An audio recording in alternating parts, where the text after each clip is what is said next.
Der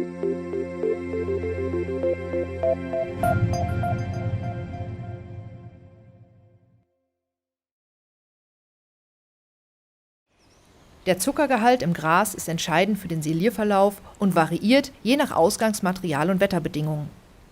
Mit Hilfe eines Refraktometers, einer Schere und einer Knoblauchpresse kann der Zuckergehalt im Gras einfach bestimmt werden. Schneiden Sie einige Graspflanzen auf der Höhe ab, auf der Sie später auch mähen werden.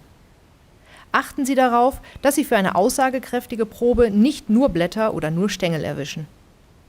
Zerkleinern Sie die Probe, füllen Sie diese in die Knoblauchpresse und drücken Sie den Pflanzensaft auf das Objektglas. Achten Sie beim Schließen der Platte darauf, dass sich keine Luftblasen eingeschlossen haben und sehen Sie anschließend durch das Refraktometer.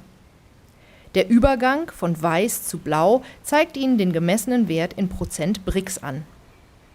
Unter Berücksichtigung des angestrebten Trockenmassegehalts gibt der Zuckergehalt einen wichtigen Anhaltspunkt für die Wahl des passenden Bonsilage-Siliermittels. Achten Sie außerdem darauf, den Rohaschegehalt mit unter 10% in der Trockenmasse so gering wie möglich zu halten.